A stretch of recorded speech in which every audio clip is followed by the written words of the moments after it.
you sent out.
Thank you, folks. So let's see, I will call the org committee meeting to order. Today we have 2 items on our agenda, well, 3.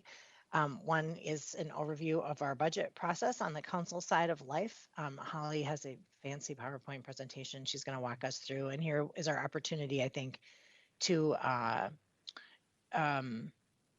look at our process and also establish, maybe we've been kind of going around with a couple different date ideas for a community input conversation about the budget, and perhaps we can come closer to a date on that today.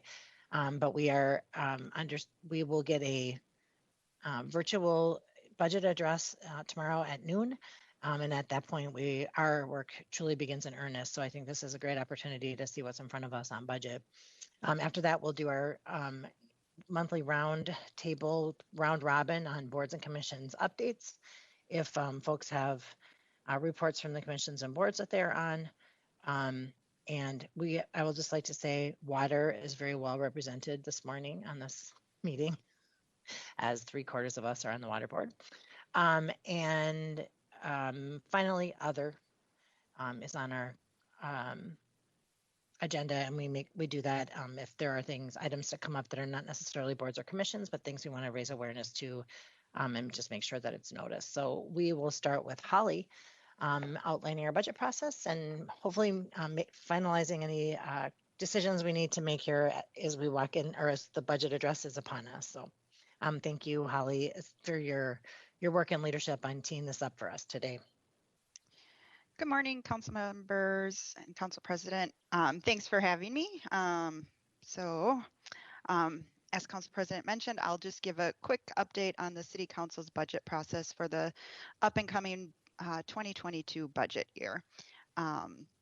Today, I'll just briefly touch on budget process, the council's budget priorities, the meeting schedule, the community engagement that we're working on, and then the website and resources for people to look at throughout the budget meeting in the next few months so that they can get updates. So this is a familiar slide. This just really, I won't spend too much time on it, but it outlines that the city council's budget process is a year-long process, starting with identifying policy issues that the council may want to understand better, which may turn into budget priorities for the up and coming year. Right now, we will hear the mayor's proposed budget tomorrow at 12:30. And then from that time, it's really the city council's turn to dig into the budget, evaluate the proposed changes, reach out and hear from the community to get feedback on what's their priorities in the budget, and then to make any revisions necessary before adopting it in December. And Ms. Houston, before you move on, just so you could pop back to that for a minute, I just want to, perhaps it doesn't need to be stated in the slide, but I do want to just stay for the record and to acknowledge the work that went into it, that when the council works from January really through August, identifying budget priorities and having policy sessions, and just there was a ton of learning that happened in this past 8 months. I mean, it's ongoing, but then we have for the past 3 years or so have drafted a memo of the council's budget priorities with some detail to back it to the mayor and the deputy mayor, and really just to try to get in front of the budget presentation with our priorities. Typically, we've been in more of we get the budget presented to us and we're sort of defending our priorities as opposed to sharing them on the front end and working towards a budget that has our priorities from the onset. So that memo was delivered in 2 weeks ago, later than we usually do. But I think with ARP, there's certain layers that were added that complicated the conversation around budget because there's one-time funding from ARP that is in the hopper, and of course our budget and the overlay of cuts that happened last year. So but that memo nevertheless was created. 7 council members signed off on it, and we delivered it to the mayor and deputy mayor. And I do think that continues to be a valuable process for us. I'm really proud to work with a council that can obviously we can all push and pull for the things that are our personal priorities, but to get an alignment behind the things that we know that are shared priorities gives us a lot of leverage when we walk into a budget conversation. So thank you to my colleagues, the leadership team of the council, Holly and Trudy and folks that worked hard with us to get us to that point where we were able to turn that memo, send that memo to the mayor and deputy mayor and tee up our priorities for the budget. Thank you. That is a great segue. So this is just a few highlights of the budget priorities that were identified in that memo to maintain a modest budget increase, refund or reform programs that were impacted by the pandemic, a sustainable complete streets infrastructure plan, affordable housing and stable neighborhoods, neighborhood safety and gun violence prevention, and responsible fiscal policy and building community wealth. So this is the proposed budget committee meeting schedule. It is subject to change, and the most up-to-date information will always be on the City Council's calendar page. And so I won't read through all of the items. The format of the budget committee meetings this year, they will be from 10 a.m. to 12 p.m. Planning to go in-person meetings on September 8th. And we're planning to hear from the general fund departments initially before the levy limit is set. And I'll go over important dates next, but I'll just stop here if there's any questions on the structure or the meeting scheduled so far. And I'll just note, this year we didn't plan to have a scheduled meeting with the Water Board or the River Center Visitors Authority because there are 3 council members on the board that represent the budget committee or represent the council and hear the budget committee meetings a few times as part of that board. And I think on that point, perhaps we can encourage those board members to bring their concerns to this format, our committee check-in. I'm just looking at, I was thinking we were missing parks and that, but then now I see it at the top of the list. And then for the public works / Department of Safety and Inspections, these are the meetings that we were intending to be 2-hour meetings as opposed to 90-minute meetings. Is that correct? So an hour for each of them. And a reminder to my colleagues as well that we have time built into the budget to bring them back if we want to dig deeper into the conversation. So we'll try to keep those to an hour. I know particularly our Department of Safety and Inspections is incredibly backlogged, and I want to make sure that we give that department proper time. So I'm a little concerned about that, but I think if it's an hour and we get the overview in advance of setting the levy limit, but that's just the one that I'm a little bit about. Ms. Naker. Thanks, Council President. I was going to say the exact same thing, and I'm actually equally concerned that Public Works gets enough time, given our interest in infrastructure and the number of conversations we've been having with the department about the need for a sustainable streets plan. I'm just wondering if there's any way, an hour does seem like enough time, but someone goes an hour and 10 and then it's 50 minutes for the other department. And these are both just mammoth departments. I guess I'm just wondering if there's anything else with which either of these could be combined or to have it at a regular council meeting. My vote would be the fire department, to double up one of those with the fire department instead of each other. Second that motion, if it's a motion. Okay, council members, I can see if that will work with the director's schedule. And also just to let you know, I am planning in November that Public Works would come back with a more detailed infrastructure plan, and that would be the focus of the meeting. That brings us back to the org meeting that we had in April with them talking about a sustainable infrastructure plan. And so they're prepared to come back in November and give more details on the feedback that they heard at that meeting and give you more of a recommendation and how they're going to move forward with that. All right, and that's you may have just said this, but that's somewhat tied to the 5-year plan and the bonding vote that we've requested a little more info before we make that vote. So I appreciate the follow-up on that. So the takeaway here is that you will check in with Public Works, DSI, and Fire and see if we can make some switches. I feel like on the initial fire department presentation, we typically do not need 2 hours. They're pretty Buttoned up. Pretty buttoned up. Yep. Yep. Okay. All right. Key dates. So the City Council's Budget Committee meetings will kick off next Wednesday morning at this time from 10 to 12, and Parks and Rec Department will be with us the Mayor's Office will be with us to kick us off, and then followed up with Parks and Rec on the 25th. The levy limit vote will be held on September 15th, and that will be setting the levy limit for the City of St. Paul, the library, and the HRA. We're working on a community budget meeting date, and we can talk more about that in just a few minutes. And then property tax estimates are mailed in mid-November. And just a reminder that the property tax estimates are mailed with the levy limit that was set in September. And so that estimate is mailed out to folks. And then the Truth in Taxation meeting will be held December 1st this year. And that is a public hearing that's required by state law, and people can come and discuss their property tax estimates as well as the budget. And then planning to adopt the budget this year, December 8th.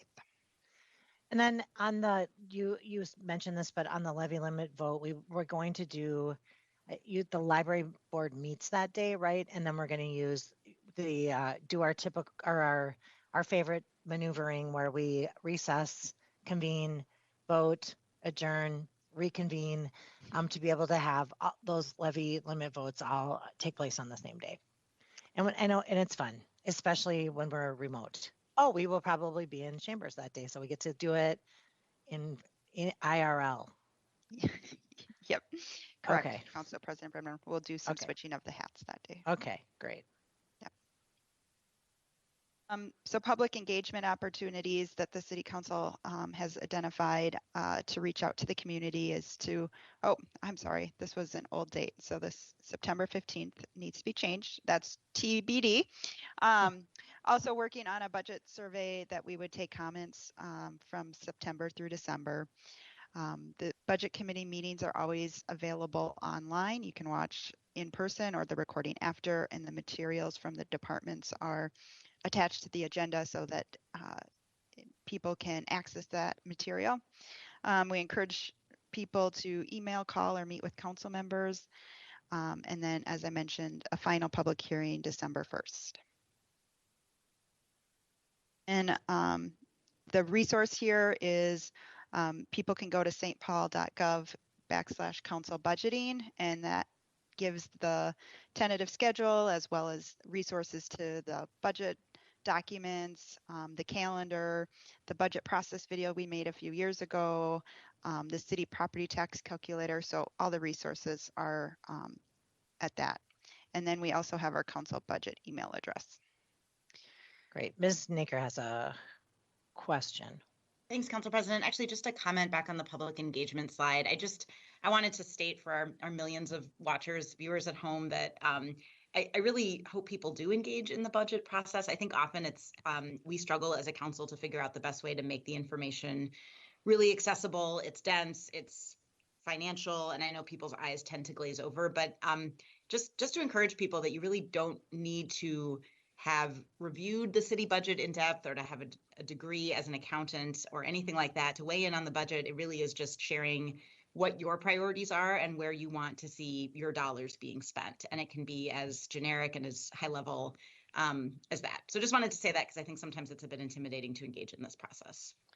All right, especially, I mean, because we are kind of working on the technical side of it, but it's absolutely the perfect time for people to say, gosh, the streets around my home are in really bad condition, and I'd like to know when that's going to become a priority in this budget. Or, hey, I'm really concerned about these encampments I see around the city. What are we doing about that? And maybe you'll find that there's a lot happening around a particular topic, and maybe you'll find that you're actually getting it on our radar. But either way, it's a good opportunity to share information and to learn what folks' priorities are. So I appreciate that. And the other thing I would just like to do is really lift up Councilmember Yang and Councilmember Prince for initiating conversations on the east side about the American Rescue Plan dollars.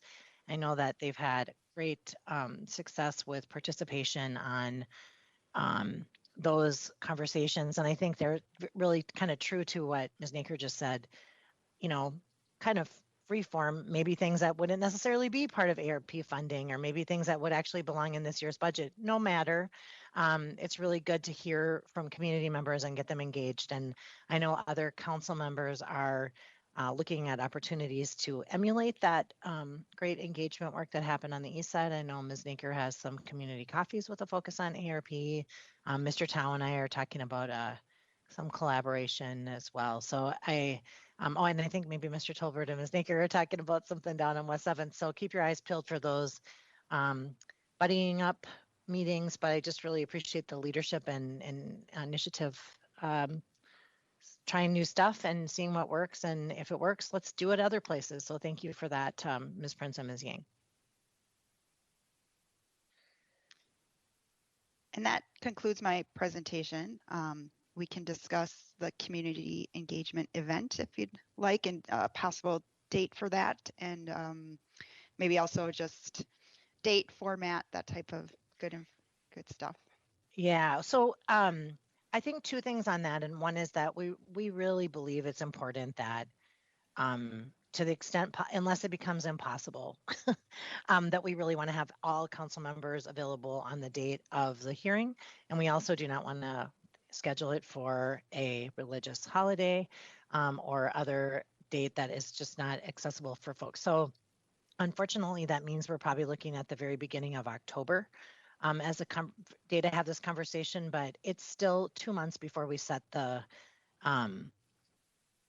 set the final budget. So it certainly is early enough in the process. And I think just kind of going back to what we just were talking about, no matter, we really just want to hear from people, our community members. And so I think we're looking at now the first or second week of October. So I'm looking to colleagues to see if those week times at work. At that point, at least, unless the Delta variant ruins our lives. Hold on, I have to cry for a minute. Okay, I'm back. I think we'll be in the chambers. So the question is, do we want to do it in the chambers? One of the things that we had talked about doing that I think folks were kind of excited about is having like a council meeting in the wild and going out to, Como Lakeside Pavilion where they have a soundboard and a stage and just inviting people to come see the council meeting itself and then roll into a budget conversation. The great part about that space is you're outside, which is great for any, or it helps with the, virus questions. And then the other thing is it's covered. So if it's raining, it's still okay. And it's kind of cool. Birds fly around in there and you can hear the sounds of all the other activity on the lake. So I think the people generally seem interested in trying to do something out in the community for this. So I see nods. I know Ms. Yang was working on her camera earlier, but she told me that she liked that too. I think Mr. Tolbert did. And so why don't we kind of plan on that? Do those 2 weeks work for folks that are here?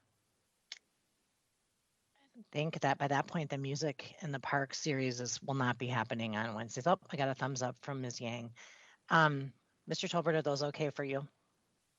Well, I thought the music in the park could be happening simultaneously, so I don't know. Maybe no, I'm kidding. Yeah, they should. That was the that would best be meeting great, I though. ever went to. If we brought music to the budget meeting, really jazz it up. Pun intended. Last night it was a huge barbershop quartet thing. It was kind of cute. So, okay, well, is that enough direction, Holly, to kind of start mapping that out, Trudy? So the 6th or the 13th? Yeah. Okay. I would sort of lean to the 13th because I think we're coming back. Or no, yeah, I would kind of lean to the 13th. I'm coming back on the 5th. But either one works just fine. Okay. Okay, great. So we'll get follow up on that.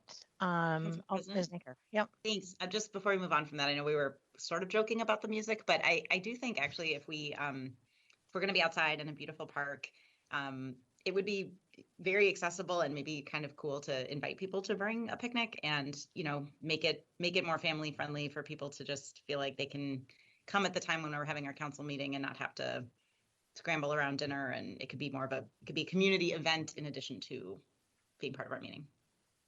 Let's talk about that. I think it's a bit of a challenge out on that patio because it's part of the restaurant.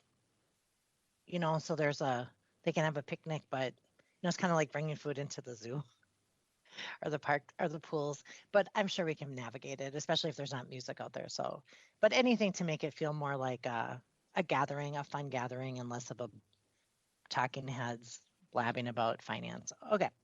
Message received. All right. Let's shift gears then. And Holly said she's got what she needs to talk about our boards and commissions. Does anyone have a particular update? I would really, if Chris or Mr. Tolbert or Ms. Yang would maybe start out talking about water, just about kind of what we're going to vote on today at the council meeting and what's in front of us. I can help, but there's some of the details I feel like haven't nailed down. Vice President Yang or Mr. Tolbert? Yeah, give me a second here. I still have the resolution pulled up right in front of me. Yeah, it's kind of a big deal. You're talking about the resolution regarding the drought? Yeah. Really nice to get the rain this morning, even though it's just a little bit. Okay. Well, I can talk about it briefly and I can share a couple of things too. Not relevant to the water board, but sure.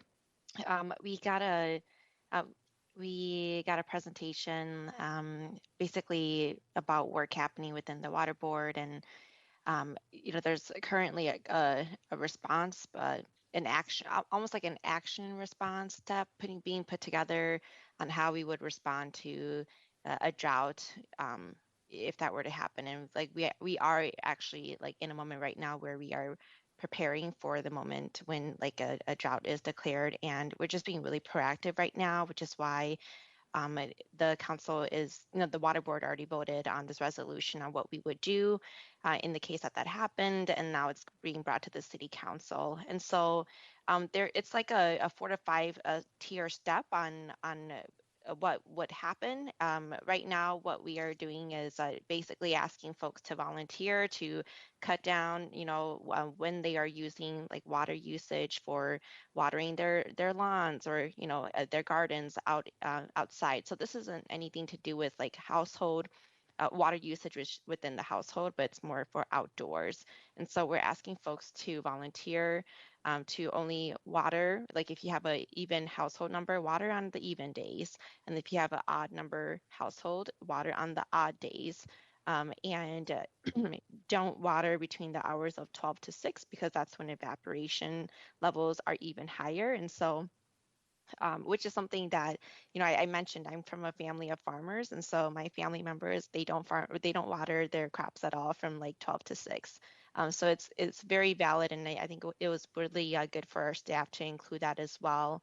And so in the case where we have to escalate and it's actually mandated that this is the routine for like outdoor water usage, then if any folks are, if there's like a household that gets reported in for violating these rules that we've put together, then, that can be submitted to the St. Paul Regional Water Services. And then there's like about a 5-tier step on what would happen. The first 2 are very educational, so it's not punitive at all. It's about, hey, we got this. We wanted to warn you about this, and if you the next tiers do come with a fine though. So like the 3rd violation is $50, 4th violation is $100.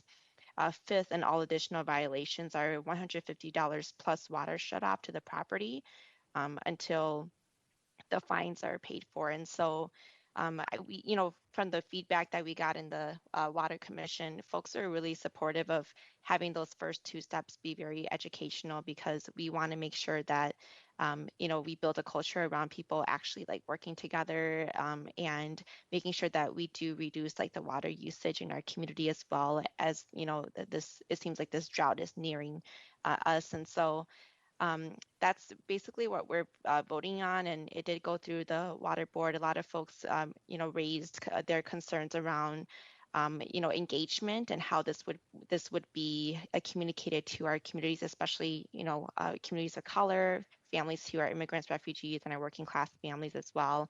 And so we did make an ask for our staff to do multilingual promotions as well, and to communicate that to folks, in many different ways, so that everyone knows about this. So I'm happy to take any questions at all if you have any, and feel free to add as well, Councilor Tolbert and Council President Brennan. Yeah, I'll say you did a great job of summarizing. I think the most kind of important takeaway is we the goal is compliance, not punishment.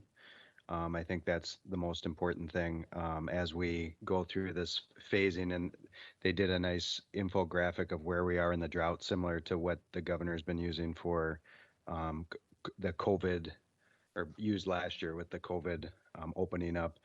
And really what it is we have an obligation to conserve water and preserve water based on the drought, response. And this is the path that they've taken, that we've taken to try and reach those goals. I mean, hopefully we get quite a bit of rain, and this is a moot point, but at this point, really, we just are asking people to be part of the solution and help us save some water, and let that grass be a little more brown than green this year, basically. Gold, like the Olympics. But yeah, and right now with the every other watering, and you can still water your gardens on those days, and you can still water your trees, new or old, and things like that. They're just asking us to do it every other day, and to skip the grass if you're well, and to skip the grass.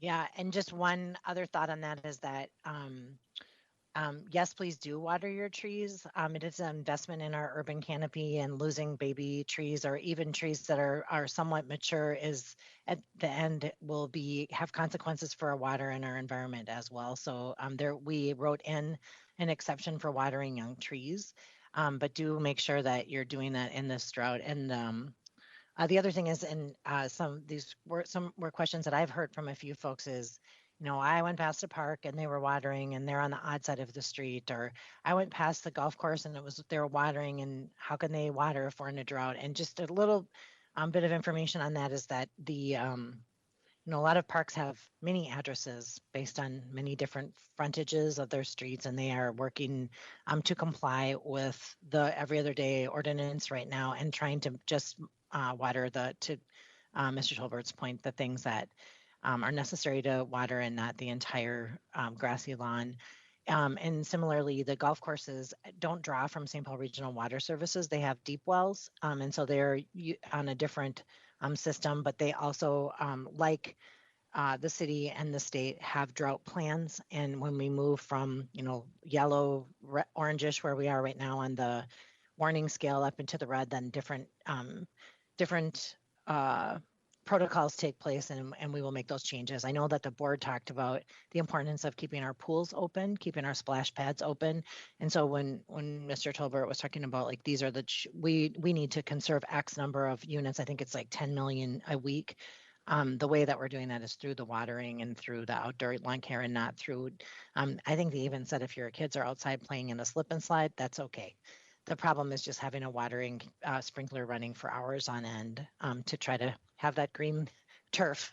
So, but it was a really great conversation at Water Board, and I really like where we ended up, and had conversations about making sure that when we did send out notices that they were accessible for people who didn't speak English as their primary or first language, and using as many symbols to try to communicate our what was going on as possible. So it's a big deal, and perhaps it will be, as Chris just said, a moot point, but it's really great when there's a plan and we know how to activate it. And so today we're just allowing the compliance side of that to go through when we take our votes. All right, Ms. Yang, you said you had more good stuff. Yes, just a few more. I do have something I want to bring up to you all. We don't necessarily need to have the conversation today, but this is something that was brought up to me just a few days ago by one of the district councils in my ward. And, with like the violations, like with the reduction of like water usage here.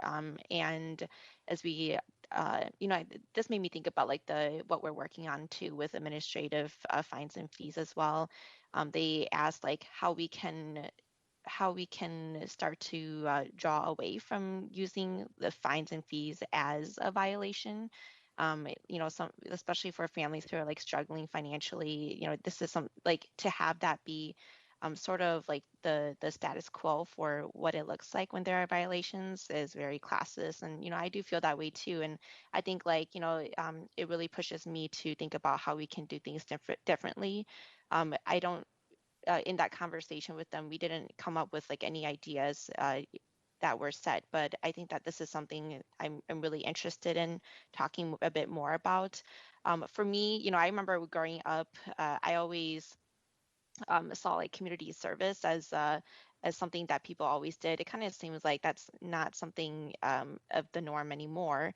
But that was something that came up in the conversation too. Like how can we utilize that and also other like strategies to encourage folks to to comply with like our ordinances, or just to like build more engagement as well around like the important work that we're doing. And so I wanted to put that out there, and if you have any thoughts around that, I'd love to hear. But other than that, I wanted to share that I had a really great time going out to the bookmobiles, and that was something that our library staff opened up to all of us, and it's happening all across the city. And it was just a really, really great experience to be able to meet families and to give out books and to share about that great work that our staff has been doing. And they have so many great ideas and concerns that they shared to me. And so I wanted to give a shout out to our library staff, and also encourage all of you to go to the bookmobiles that's hosted in your ward as well.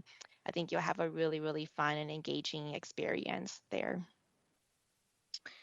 Ms. Yang, can I just clarify, are you referring to administrative fines when on your previous comments? I'd say like that's a part of it, but not all of what I was referring to. Okay. All right.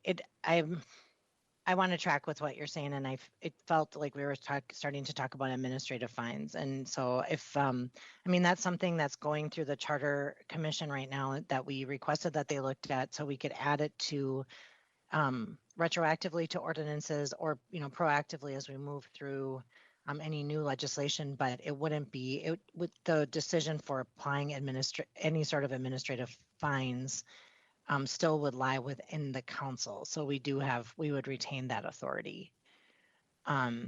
So if we are if this is beyond just the water thing and into administrative fines, I think it'd be a good conversation to have, because I do feel like there's some misunderstandings about what administrative fines are kind of floating around out there. Ms. Naker, you have a hand up. Thanks, Council President. I agree that we should be really clear on what admin fines are and aren't. But I think I heard you, Councilmember Yang, talking more broadly about just fines and fees in general. And I seem to recall that the administration did some study of fines and fees. I'm seeing nodding. Just writ large and sort of from an equity standpoint. And I don't remember where that landed, but it might be a good place to pick back up the conversation, because it sounded like, unless I'm misunderstanding you, Councilmember Yang, that's kind of where you were going with that too. Yeah, that is right. I think that's something, I would love to be able to go back to the district council in my ward and to talk to them more about it too. So if you all have any more info to share, I'd love to hear that. Maybe we can request an update from administration on where they landed with the fines and fees. I know I agree with the underlying fundamental goal and plan. I also think that our current system is reactive. So to the extent that we use, usually it's not a fine though. It's a fee for services rendered, but it's because somebody complained and not because we went out. And some areas there's more complaining than others. It means that our rules are enforced kind of irregularly as well. So I think that there's a whole bunch, so many layers to that conversation. So maybe just an update if the work went forward and there's a report that we can hear and understand where we're headed with that. Because I feel like that was Munir that was working on that. Ms. Prince is nodding. Ms. Prince, did you have something to add? Yeah, that's what I was going to say. I believe that Mr. Karcher Ramos is part of a national study group. I think it's through the Policy Link, and it's an analysis of fees and fines and equity issues. So that probably would be a good update for us to get. And also, I think, to your point, Council President Brenmone, a complaint-based system, unfortunately, is not an equitable one. And that is what we've had in St. Paul for as long as I can remember.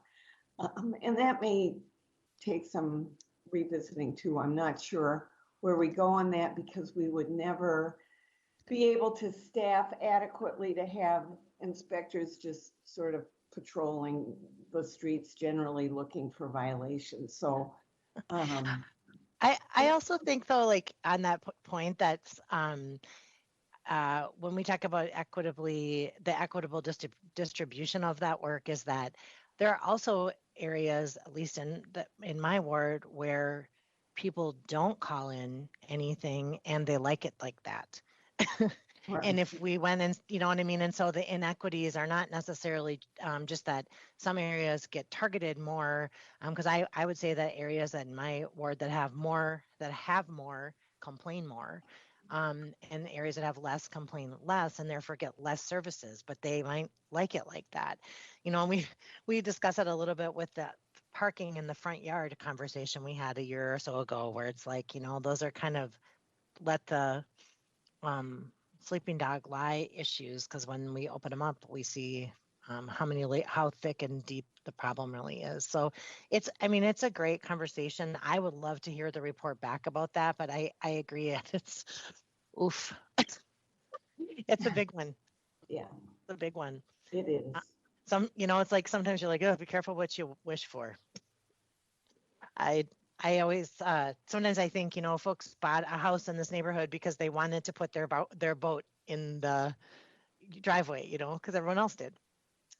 All right, so that's I think that's a great request. Thanks, Ms. Ying. And I also think that just trying to make sure that the overlay between that and administrative fines is separated, so that we're not bogging down administrative fines, which is a tool I think that most of us here are pretty supportive of gaining the ability to use. Doesn't mean we want to use it on everything that comes across the council's table, but to be able to use it on some things I think is really important, and we just don't have that ability, and instead we have to use like criminal citations, which is just ridiculous way to deal with some of the issues that come before us, like a petty misdemeanor. You don't want to have a criminal record because you didn't do X, or because you couldn't keep your skyway open, or what have you. Maybe the conversation too about making sure that those conversations are not too muddied with each other, because they are happening concurrently. So I appreciate that. Other updates from boards and commissions?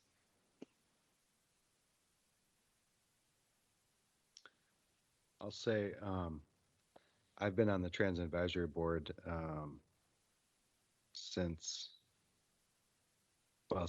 Russ became council president is when I took over, so probably 4 or 5 years. But Councilmember Jalali is going to be the new member on that.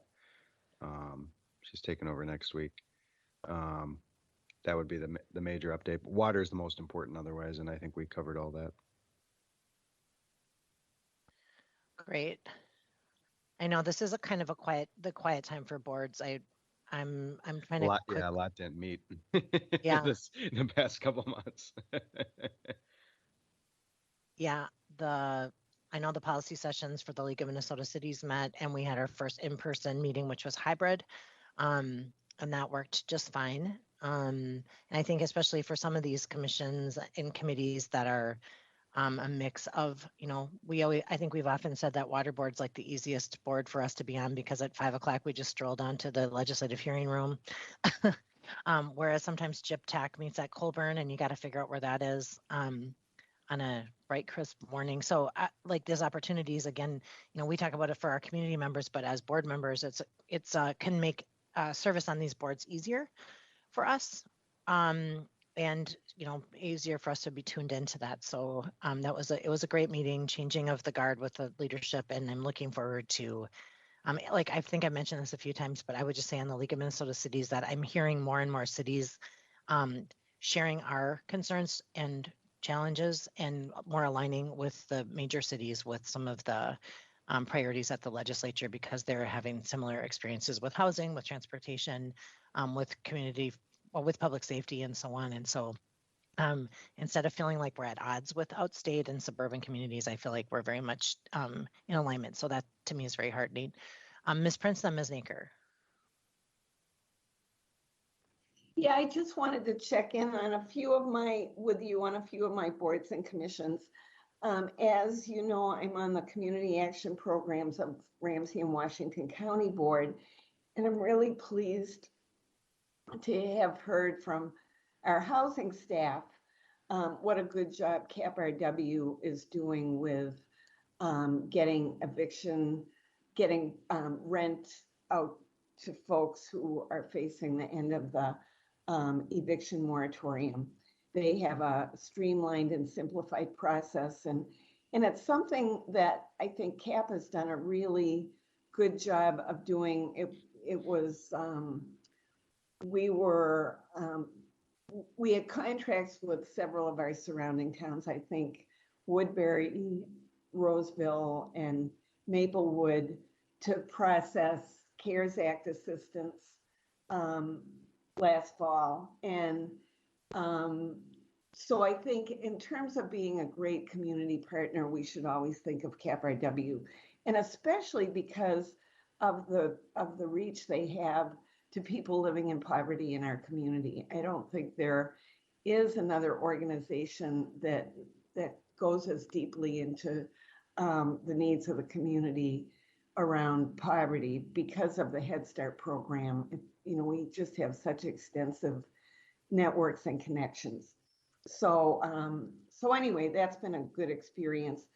Gold Line, I remain concerned. I think I've talked about this with you, that the CIB committee did not approve the add-ons that the city has committed to for the Gold Line build out. The city is responsible for sidewalks and lighting improvements in certain areas, and this runs through the east side. So I'm really concerned that we do need to find a source of funds for that. And hopefully, and I don't know if we can use ARP money for that, but hopefully now with infrastructure money coming and so forth, we'll be able to fill that gap.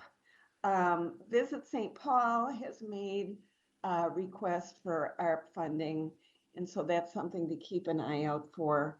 And I just want to say, Visit St. Paul and the mayor's office did a really good job working with the Hmong community on the Suni Lee celebration.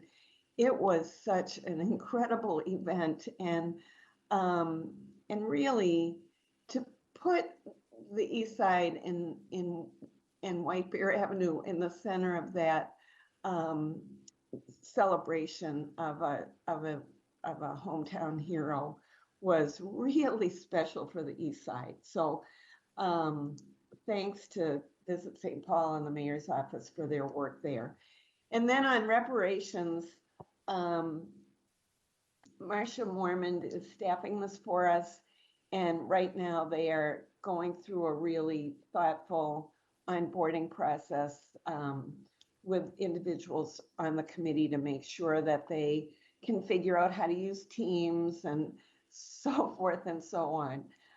So we're looking forward to getting that first meeting set up with the full committee. And I think that's it for now. I don't have any updates on Red Rock or the Juvenile Detention Alternatives Initiative stakeholder group because we have not met this summer. But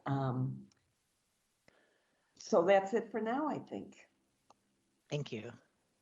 Thank you. And I'm share your interest in what that new infrastructure bill brings as well in terms of some of these funding challenges we have. Ms. Naker. Thanks, Council President.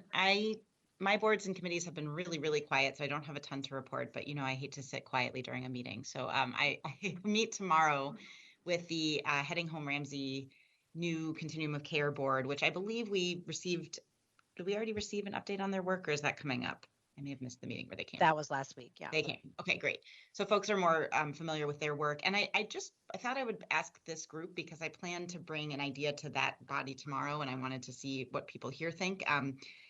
I feel as though I hear often from my constituents that there's just a general lack of understanding of how the system as a whole works to prevent homelessness.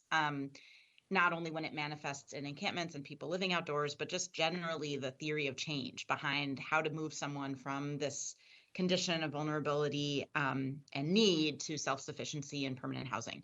And all the different, acronyms and funding sources can get really complex. So I was thinking that it might be useful for the Continuum of Care for the Heading Home Ramsey board to actually plan one or more community kind of homelessness and affordable housing 101 sessions. It seemed like the right body to do that and could maybe be really just beneficial. I think when people get basic information, they often just feel like they have much more support and understand what's going on. So just wanted to see from general head nodding or others if that seems like something you would support. I could then go to them and say that my colleagues are also interested. They gave a absolutely fantastic report last week where they shared where they were like incredibly like vulnerable and honest about where they've been and where they're headed, and just really clear about what their goals are and how they're going to reach them and what they're doing to break down silos. And so, I mean, I think that request would be met with a yes because they already have the presentation ready, and it was very approachable.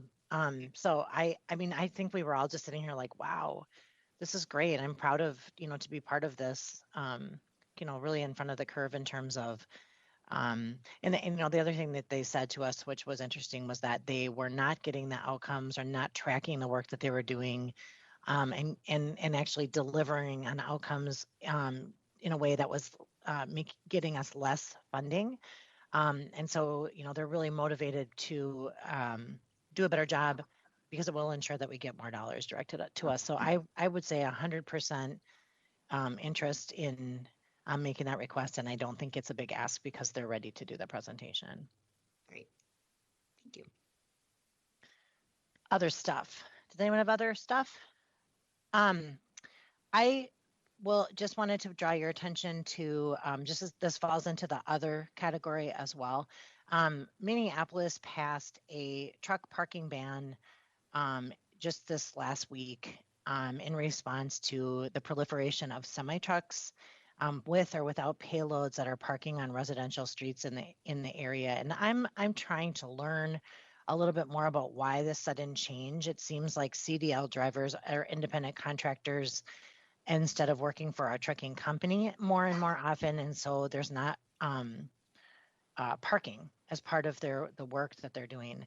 Unfortunately, that means that there's semi-trucks. The picture that's in the front of the article I posted shows just kind of like what we're seeing in various areas all around the city. And I appreciate the work Minneapolis did because it wasn't just the hammer. They also they requested that their economic development team looked for opportunities for parking and for legal parking, lawful parking, contained parking for some of these independent contractors, CDL drivers. I think that's redundant. CDL, commercial driver's license, CDLs.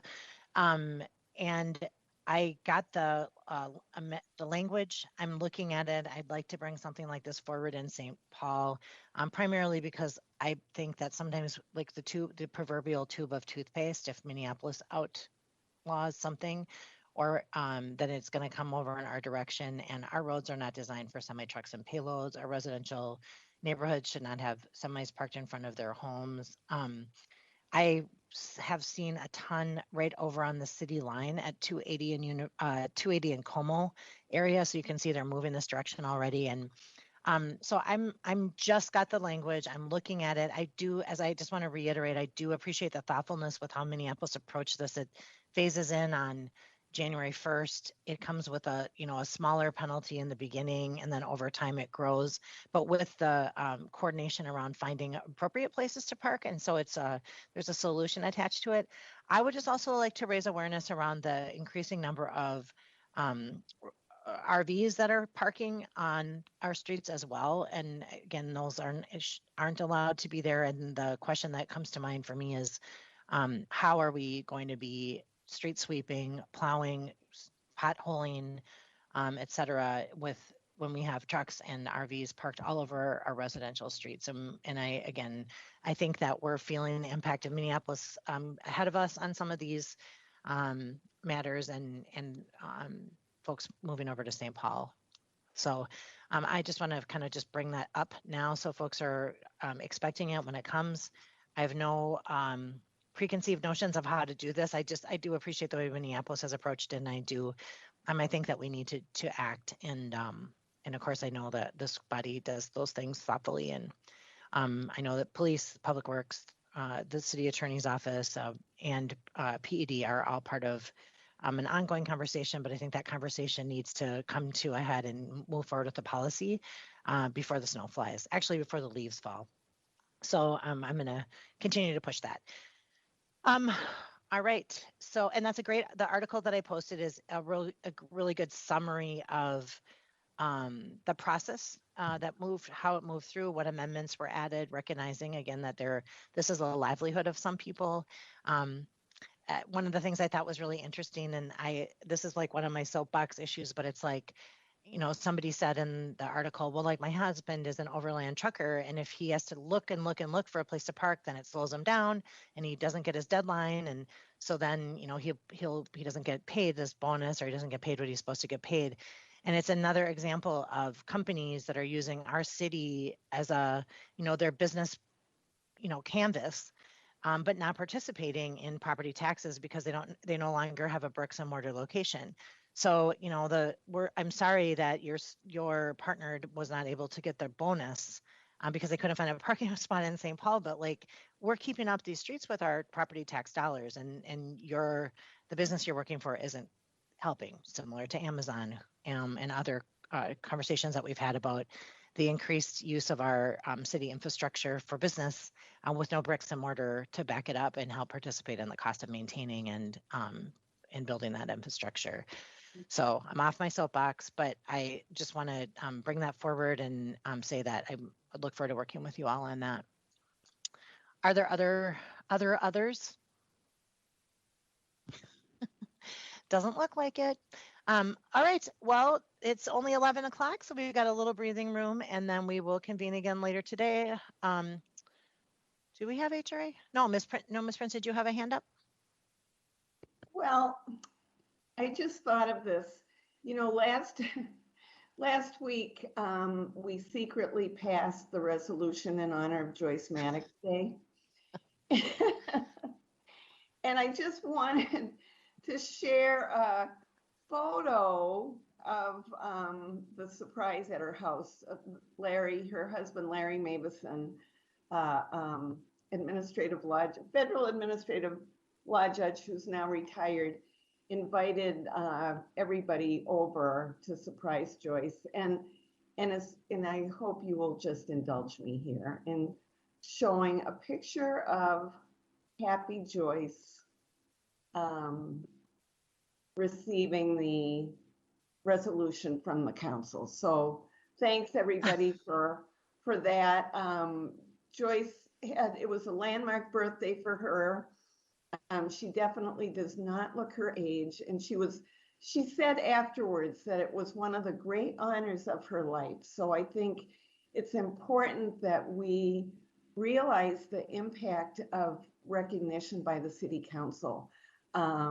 Joyce had served 34 years on the Planning Commission and the Board of Zoning Appeals, much of it concurrently. So you can imagine the workload.